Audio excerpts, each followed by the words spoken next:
And so the fact that you can get yourself to that place and then be able to verbalize it and share it in a way that people can really receive it and internalize it and know that you're speaking from your heart, that's toughness, man. Like you don't have to let the world's definition of toughness be your definition of toughness. You don't have to adhere to it, because I don't.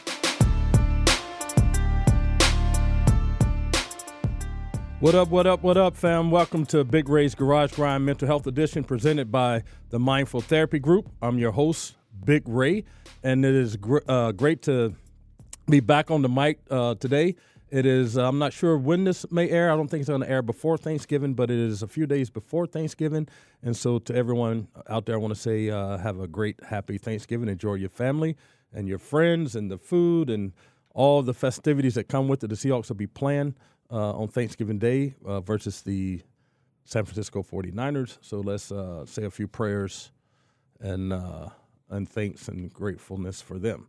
In the last episode, I talked a little bit on how the holidays, Thanksgiving, Christmas, New Year's, can trigger emotions, feelings, and unresolved issues that can have a negative impact on your mental health.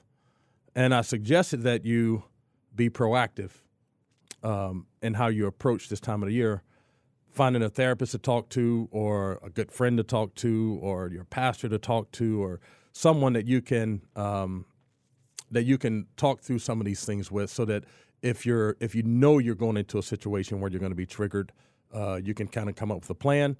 And if you are already triggered, you can have someone that you can talk to. And so it's really good to kind of, at this time of the year, to take inventory of where you are with your mental health, and where you are in your relationships, and where you are with your work, and where you are just in your daily life, because the whole year catches up to us at the end. And sometimes it just brings on all types of emotions and things that we start to question ourselves about. And it can put us in a negative headspace. And one of the situations I can remember is when I lived in Virginia, and I was working at the University of Virginia as the life skills director for the football team. And I grew up in Asheville, North Carolina, which is maybe 4 or 5 hour drive. And so I have 3 older sisters, and the one word that I can use to sum them up with is drama.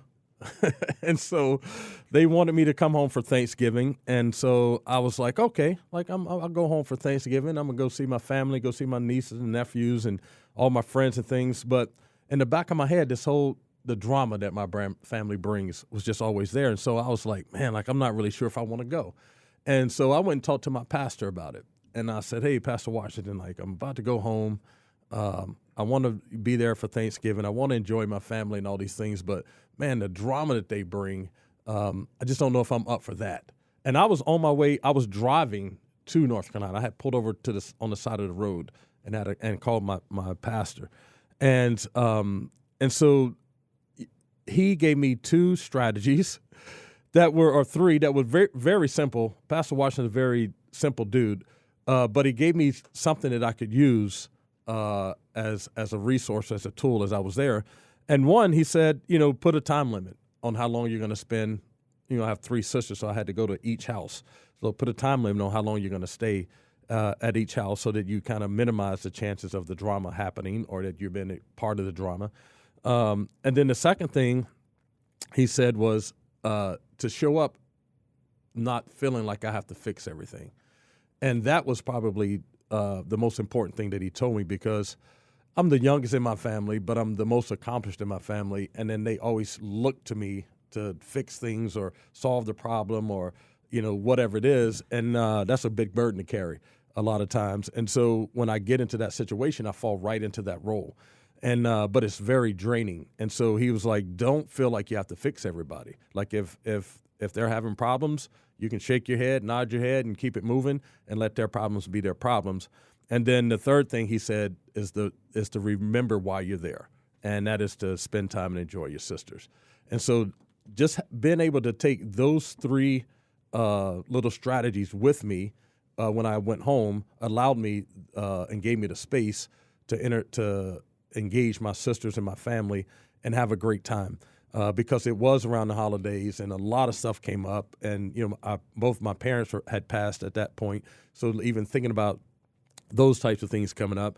And then, like I said, my sisters live, my youngest sister is cool, but my two older sisters live very drama-filled lives. And so it doesn't have to be a sophisticated plan.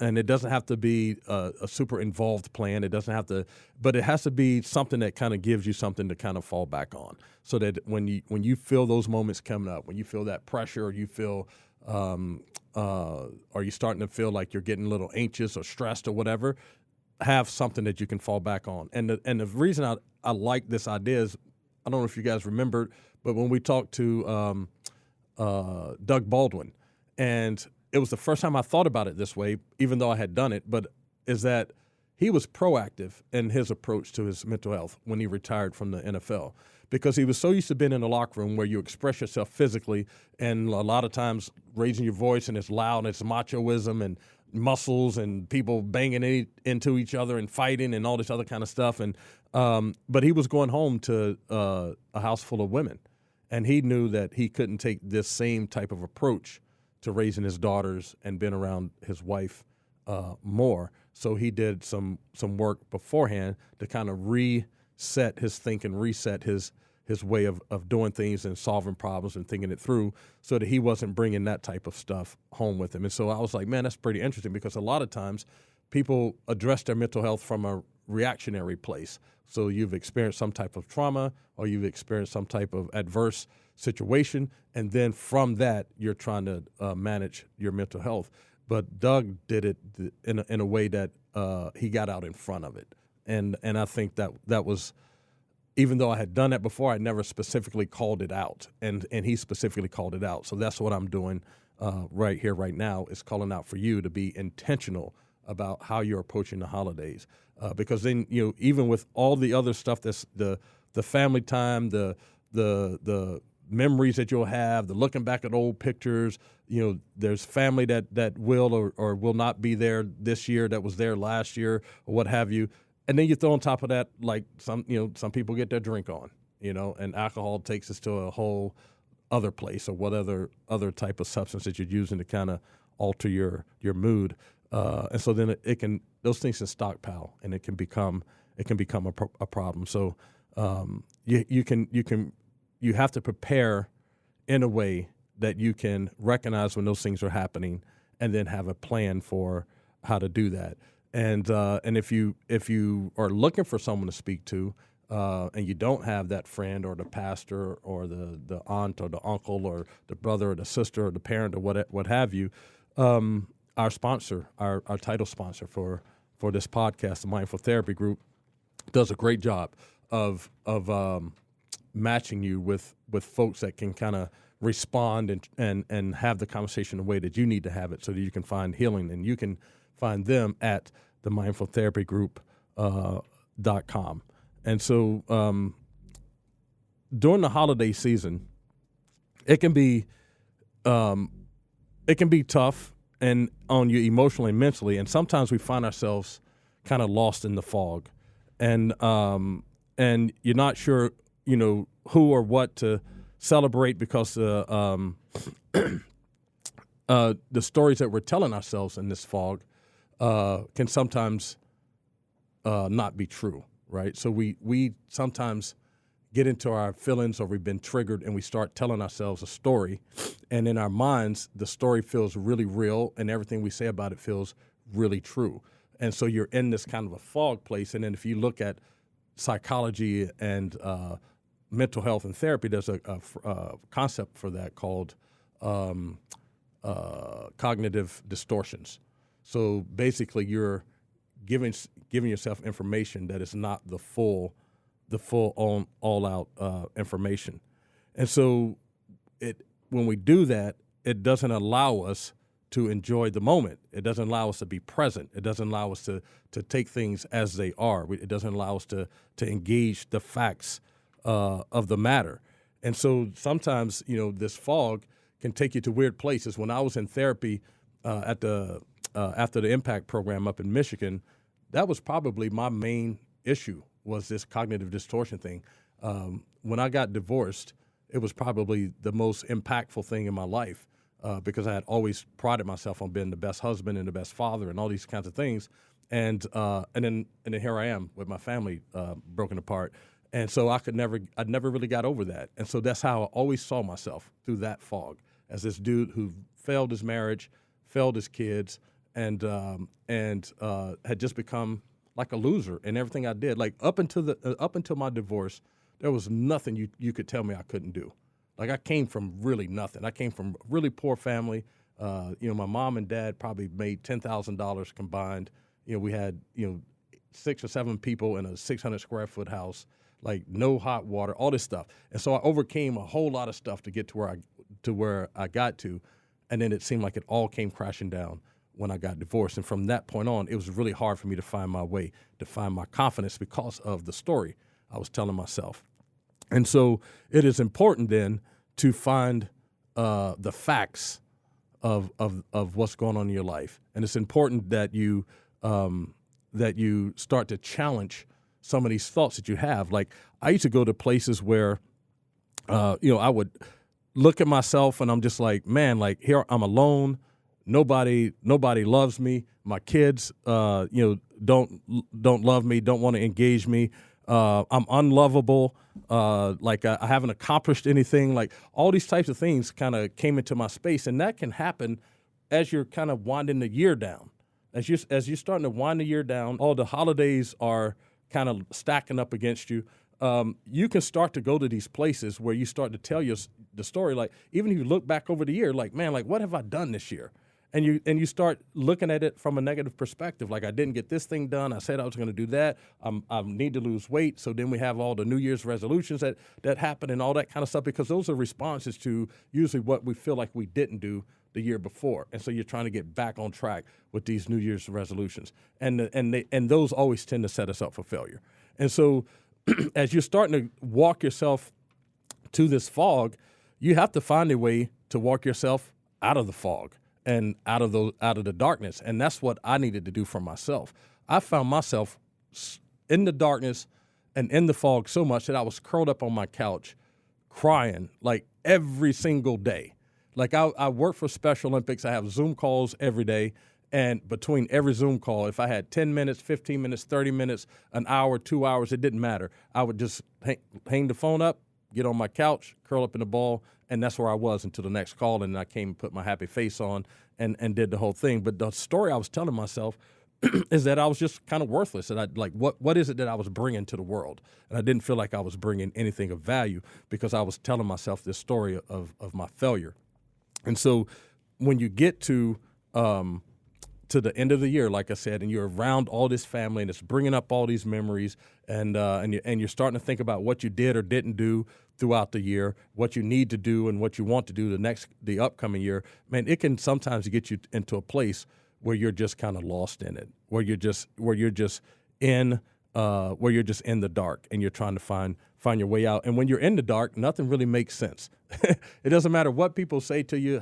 When I was in the ATI program in Michigan, and I would talk about myself this way, there were 5 other dudes that were looking back at me going, like, dude, like, what are you talking about? Like that is not what we see. That is not the reality of who you are. But it was a reality because there's a whole phrase, as a person think, that's who they are. And so that's how I was thinking of myself as that person, as this person had just kind of failed at a lot of different things, even though I had accomplished a lot of things up in my life. That one moment in time kind of put it to the place where I felt like I had failed. And even like coming into this podcast today, thinking about the holidays, one reason I kind of keep the holidays as just another day is so that I don't fall into the trap of like using the holidays as a marker for what I did or didn't do, or what I need to do or didn't or have to do, or who I disappointed or didn't disappoint. So I really tried to just treat it as just another day so that I can approach it like just another day. It doesn't mean I don't go to the dinners or I don't buy gifts for my kids and all that kind of stuff. But for me, it just becomes another day. So trying to deal with how to rewrite the story that I'm telling myself, I think this is a good time to share this. And this is when I was at the ATI program in Manchester, Michigan. It's a program that's called After the Impact. It's sponsored by the NFL, and you're there for at least 2 weeks, but they try to extend you to 30 days. I was there for 32 days, and it didn't just change my life. It probably saved my life. But while I was there, I realized that this idea around cognitive distortions, around this lie that I was telling myself, was where my biggest stumbling block was. And so I had to figure out, what could I do, what action could I take that could walk me out of the darkness and out of this fog and put me in a place where I could really embrace the facts of the matter. And so a lot of times on the show we talk about like the different types of therapy, whether it's talk therapy or how you receive therapy. If like KJ talked about how if he's in therapy, when he talks, he needs to have someone give him something back. Like they need to give him something to do, some type of tool or resource or whatever. And then for me, sometimes I just need to say it out loud. I don't need anyone to say anything back. I just need to say, this is what I'm dealing with, and I can say it out loud. And when I say it out loud, it kind of takes the power away from me. But I just need someone to be engaged with me and listen to it. So in order for me to rewrite this story that I was telling myself, and to rewire my brain around how I was thinking about myself, and being that we're close to Thanksgiving and holidays, you can call this list whatever you want to call it. It can be your thankfulness list. It can be your blessings list. It can be your self-affirmation list. It can be the list, whatever you want to call it. But this is what I did every single day for about 30 days. So maybe it's 26 days, because I didn't start it the first day I was there. But for the majority of the days while I was there, for me to rewrite the story that I was telling myself, I did this particular action twice a day, and then sometimes throughout the day. And that was, I would start writing a list of, as soon as my feet would hit the ground in the morning, I'd grab my pen and I'd grab my piece of paper and I would just start writing a list. And so what are the things I would put on the list? So I would put stuff on there like, I am a great father. I'm a good friend. I'm a great friend. I'm great at my job. I'm a good brother. I love my kids and they love me. And then I would have a list of the people I know who love me and care about me. And so I'd had people on there like my ex-wife Beth, my sons Reagan, Slade, and Price, my sisters Benita, Sue, and Teresa, my niece Zanita, and my nephews Dominique and Marcus. My dudes from the Seahawks broadcast team, NASA and Michael Bumpus and Robert Turbin and Marcus Trufant and Paul Moyer and Dave Wyman. And then I put down some things I've accomplished. I graduated from high school and college. I have a degree from the University of Virginia, and I have a master's degree from the University of Washington. I was an all-everything offensive lineman at the University of Virginia. I played in the NFL for 10 years. I would list all the good that I've done. And then I would just make this list. I had a legal pad of paper, and I would rewrite it at least twice a day. I had to I couldn't just think about it. I didn't want to just reread what I wrote. I hand wrote it out every single time. So as soon as my feet hit the ground in the morning, that was the first thing I did before I did breakfast or anything. And then at night before I went to sleep, I would do the exact same thing, because there may have been something during the day that kind of needed to be on the list. And I would, instead of just adding it to the list I did in the morning, I'd rewrite the whole entire list. And then throughout the day, if there was other things I needed, I'd chat it down. But at least twice a day, I was making this list. And like I said, you can call the list whatever you want. But what it does is it starts to separate the myth and the distortion from what the facts are. And so I struggled with this idea that I was alone in the world, and that I was not choosing solitude, which is a positive thing, but I was being lonely. Like I could be in a room full of people and feel like there was no one there but me. I felt like I had failed the world because my marriage failed. And so there was nothing I could see in my life where I would be like, man, this is what I've accomplished, even though I had accomplished all these things. And so I needed to remind myself, a visual reminder. Maybe you can do it some other way, but I needed a visual reminder that this is the core of who you are. This is the man that you are. Here are the things that you have accomplished. Here are the people that love you. Here are the people that you love. Here are the people that care about you. So you're not in the world alone. Like, you may not get to see these people all the time when you want to see them. But I know for sure during the football season, I'm going to see the broadcast team dudes.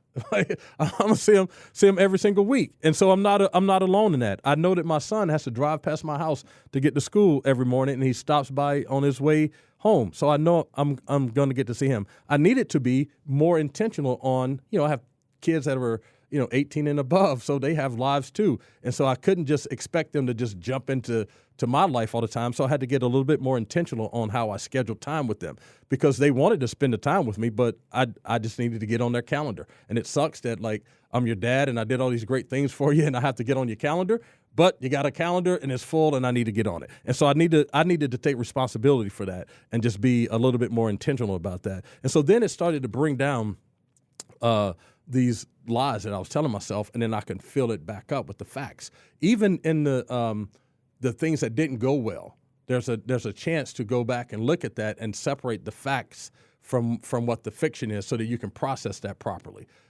This might be a little bit too much information, but my oldest sister dated this dude in high school, and I absolutely hated this guy. Like, there are so many times I just wanted to strangle him out. I'm not even gonna lie. Like, he just treated my sister poorly, and I didn't like it. And so when I was in therapy and I was talking about the divorce thing, they said, "Well, how do you feel?" And I said, I don't want to say the dude's name, but I said, I feel like that dude. And they're like, "Well, who is that dude?" And I was like, "That was my sister's boyfriend that I didn't like, and this is what he did, and he was I thought he was a loser, and blah, blah, blah, blah, blah, blah." And so that's how I see myself. And they're just like, "Man, like, that is really harsh." And so by being able to write this list and look at this list every day and rewire my thoughts around who I am, what I've done, who I love, who loves me, who's in my life, who's not in my life, I was able to take the facts of the situation to then start rewriting the story. And then when I started doing that, man, it's amazing how it opened up the door for my healing. Because before I can heal, I needed to process that piece, and I was stuck there. I was stuck in the dark. I was stuck in the fog. I was stuck in the hole in the ground, and because I was just beating myself up that way. And so in order for me to heal, I needed to kind of clear space for the healing. And by writing this list and separating fact from fiction, I was able to create that space that I needed. And so what I'm saying to you is that there's a lot that goes into healing.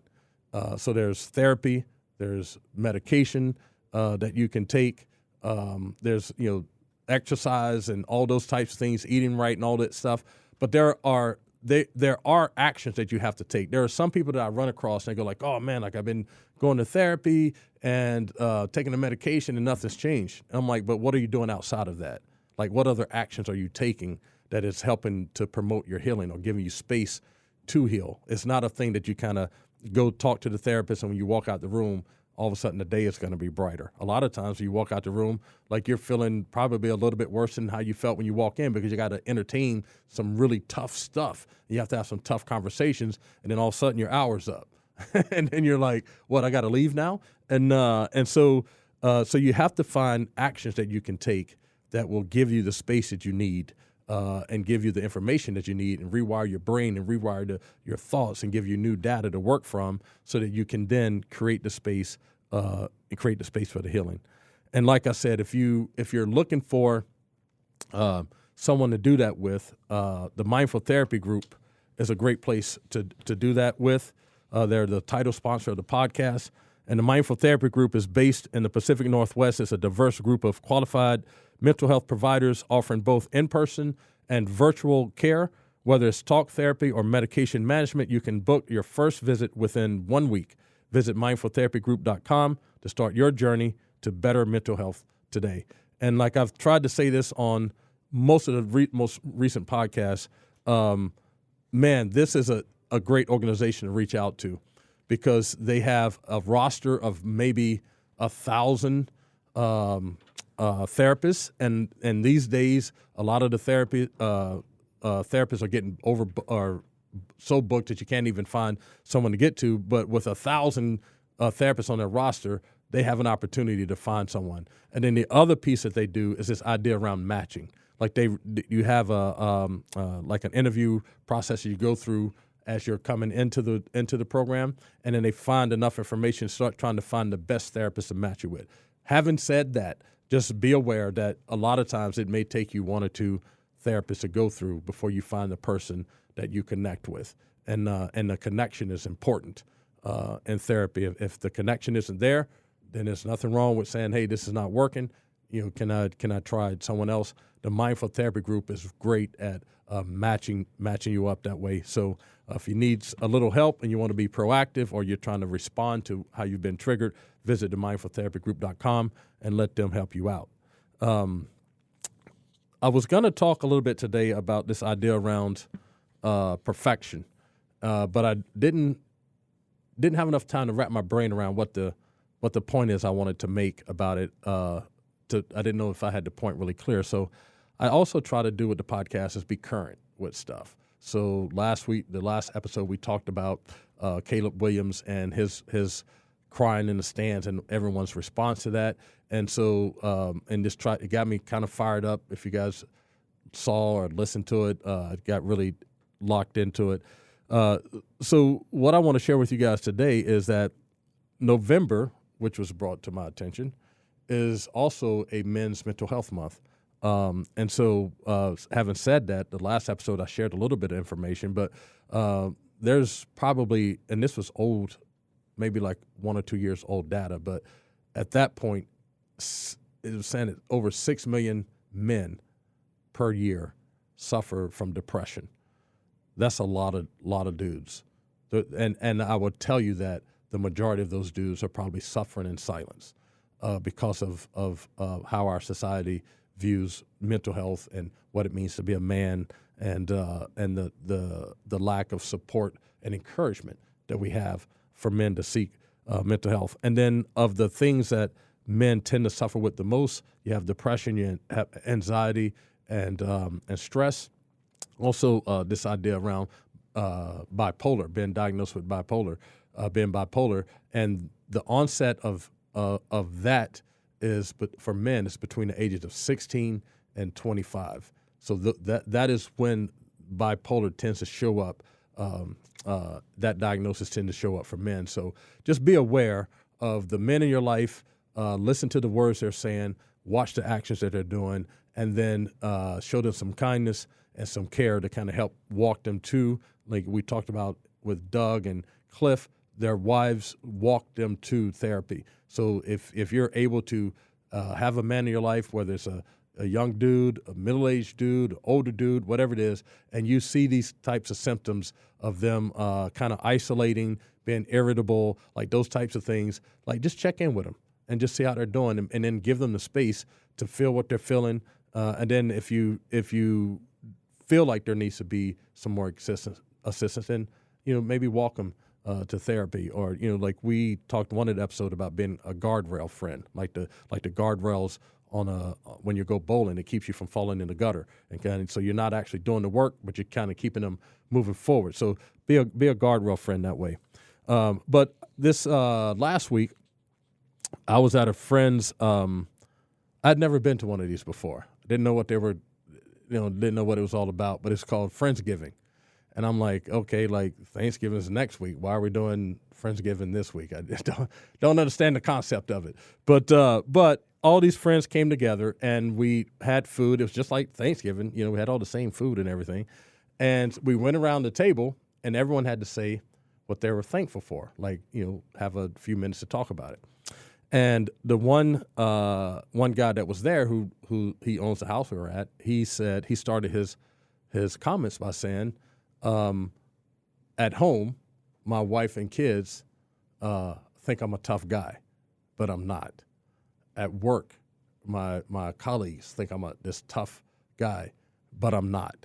And then he proceeded to talk about how much he loved his kids and how much he loved like where they were in their lives and the type of people that they've become, and the things that he and his wife have tried to instill in them that you can see in them, like their work ethic and their care for other people and their kindness, and he's like tearing up the whole time, sharing all this stuff.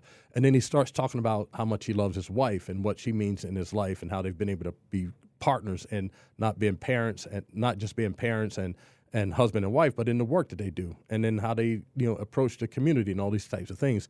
And so at the end of when he was done, there's no dry eyes in the room, and so me, I'm always like trying to lift the dude up and make him feel better. And I was like, hey, George, like, I just want to tell you, man, like, society defines toughness a certain way for men.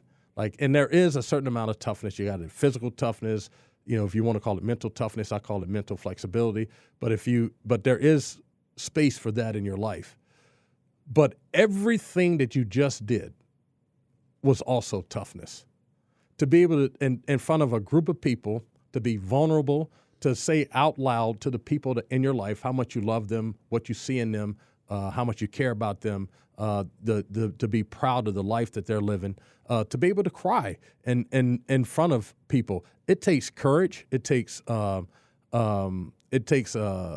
strength to do that, and it takes toughness to do that.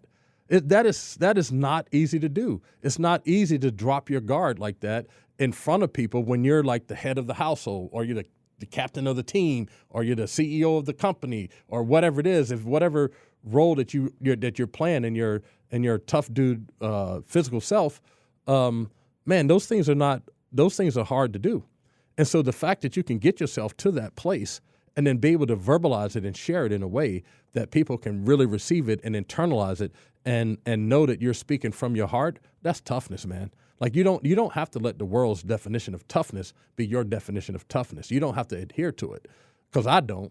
Like, I wear my emotions on my sleeve. Like, my kids have seen me as angry as I've been, and they've seen me as sad as I've been, and they've seen me all in between. Because, like, I'm a very spiritual dude, and God designed our bodies to have certain reactions, and we have those. And I want my body to have every reaction He designed it to have. And so if someone wants to challenge my toughness, like if they want to challenge my physical toughness, like, okay, we can do that. Like, I did that for a long time for a living. But toughness has also been able to take off all of this armor that the world expects us to have on, to be able to take all of that off and share who you are, share your person, share your heart, share your passions, share your vulnerabilities, share your mistakes, share your wins, share your failures, share your challenges. All of that stuff is toughness. And don't let anybody tell you any different. Because the fact, when you start to put on the world's armor of what toughness is, that is the first indication that you're going to have some type of mental health issue. I promise you, you're going to either have the stress because you're trying to, and anxiety because you're trying to match what the world is saying you should be. You're trying to be that person, and maybe you're not that person. And you start to kind of impact the relationships around you in a way that you probably don't want, because you're trying to do it the way the world tells you to do it. And like it's just different. Like I remember one time after I separated from my wife, I was over at her house, coming down the stairs, and I could hear my kids talking. And they were like, man, like, Dad is just like always on us. Like, can't do anything. We like, he, can't do this. We can't do that. Like, we never get to try anything. And so I was like, man, that is not the relationship I want to have with my kids. That's not what I want them to have. But that's what I had signed up for. I had signed up for my wife, who at the time, who was non-confrontational. Like, she was like the good cop, and I had signed up to be the bad cop. And like, I have to come in, guns are blazing and yelling and screaming and do this and do that and get your room clean and blah, blah. And it's like, that's not even who I was. Like, if you're around me enough, that's not my mentality. That's not my character. That's not my personality. That's not who I am. But that's who I signed up to be, because there's no books that tell you how to be a parent. At the time, like, you don't take classes on how to be a parent, but you look and see what the world is saying, what it means to be the dad in the family, and what it means to be the wife in the family. And you can fall into those traditional roles. And then sometimes falling into those roles, you fall out of who you are. And in that situation, I fell out of who I was. And so I sat down with my kids, and I was like, all right, like, I'm going to define what it means to be dad. I'm going to define what it means to be, if I have to be the guy that drops the hammer in the family. I can drop the hammer hard. I can drop it soft. I don't have to drop it at all. And so we started having these meetings where I would meet with my kids, and I would say, hey, like, floor is open. Let's just talk about whatever there is to talk about. What do I need to do better, be better at, all these different kinds of things. And so they were like, hey, Dad, like, when we do good stuff, like, you kind of, pat us on the back and you keep it moving. There's not a whole lot of engagement there. But when we don't do as well, like, man, like, the hammer comes down hard. And I'm like, okay, well, what would you like for me to do? Okay, this is what we like for you to do, Dad. Like, when this happens, and they gave me this whole game plan, I'm like, all right, I'm going to work on that. And the cool thing about that is that it wasn't me letting my kids run the show. It was me being in partnership with my kids. It was me being in collaboration with my kids. It was me giving them space to have an opinion. Doesn't mean that their opinion carried the room all the time, but they had the space to do that. And that's the type of parent that I want to be. That's the type of person I am. I want to hear what other people think. I want to know what they what they think about a situation, what their perspective is, or what their opinion is. It doesn't mean I have to agree with it, but I want to hear it. And so it created a different relationship with my kids because I had redefined what it meant to be the dad. I redefined what it meant to be a tough dad. So sometimes the kids would do stuff that I didn't like. I wouldn't say a word about it because I knew it was eating them up. And so I just wait until they felt comfortable enough to come to me and say, hey, I know Mom probably told you this, but this is what happened. And so then in those moments, I could choose to be a little bit tougher, or I could choose to show some, a little bit more kindness and just give them a little bit more space. And then sometimes we just have a conversation and I go like, well, you tell me where the flaw is in your thinking and how you got to that decision. And then that way they learn to kind of process their own stuff. So long story short, this idea around toughness and what it means to be tough and what the world says that it means to be a man and what the world says that it means to be a dad and all these traditional roles that have been carved out for us that we just kind of fall into without challenging them. Like, I'm telling you, you can challenge that because toughness to me means all of those things. Like, you can be physically tough where you have to physically push through things. You can be mentally tough, if you want to call it that, where you got to just absorb some things and be able to process with it and deal with it and move on. But then also toughness has been vulnerable. It's been open to hearing other opinions. It's been open to being told whether you're doing good job or bad job or whatever it is. It's been open to sharing with the people around you how much you love them in a very public place. Like, that's toughness too. There's nothing soft about that. This idea around this contrast between toughness and being soft is just, to me, I don't know if it's just because I'm just more engaged in this type of conversation, but it just seems like it's just getting crazy. Like even in the last conversation we had, the last episode, we talked about Caleb Williams crying in the stands with his mom after the game, and somehow people said, look, because of that, he can't be a leader, even though everything he's done up until that point has demonstrated leadership. Even though everything he's done up until that point has demonstrated physical toughness and mental toughness. Even though everything he's done up to that point, he's put everything about himself into what he was doing. And in this one moment of about a minute and 30 seconds on camera, that came, for a lot of people, that came crashing down. And to me, that's just a bunch of nonsense. Or like my grandmother would say, that's a bunch of malarkey.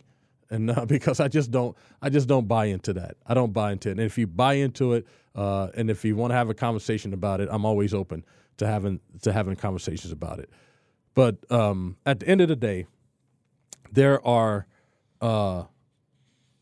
things that you can do that allow you to be proactive around the holidays, and not just the holidays, but just in general, but especially during the holidays, to be proactive in how you go about preparing yourself to handle the emotional, high stress, high anxiety situations you're going into, and then also to help you look at the year that has gone by and look forward to the year that's coming up with more clarity, more truth, more honesty, and more reality, and less through this lens of the distortions that we're telling ourselves. And then the other part is defining for yourself this idea around toughness, or these roles that we tend to fall into because our culture says that that's what it's supposed to be, and no one's challenging the culture that way. But you should be able to challenge those things, and you should be able to, as a man, being that it's November Mental Health Month for men, as a man, you can challenge that. You can be the person that you want to be, live the way that you want to live, and not have to fall into the traps of some of this other stuff. And so this has been actually episode number 10, which to me is probably some type of, celebratory number. And so I just want to say to the people that have been listening and tuning in, thank you. Thank you for allowing me to have the space to share my story and to share this thing that is passionate to me. Thank you for giving me the high fives when I see you out in public and at the games and having conversations around it. I hope that it is sparking conversations in your life and giving you some resources and strategies to get help, find help, stay healthy, and do the whole thing. We will have, I don't think this is dropping in the next few days, so it's probably going to drop next week sometime. But like I said, we're trying to be on a schedule of doing this every other week. We're going to have former and current Seahawks that we're going to interview. You can find us on Seahawks.com. You can find us on YouTube.com/Seahawks. You can find us on Spotify, Apple Podcasts, all the other podcast platforms. And like we always say around here, it's okay to not be okay. If you need help, reach out to your medical provider for guidance. And when you need help and you ask for help, you're operating from a position of power. Have a great holiday season and peace. And I'm out.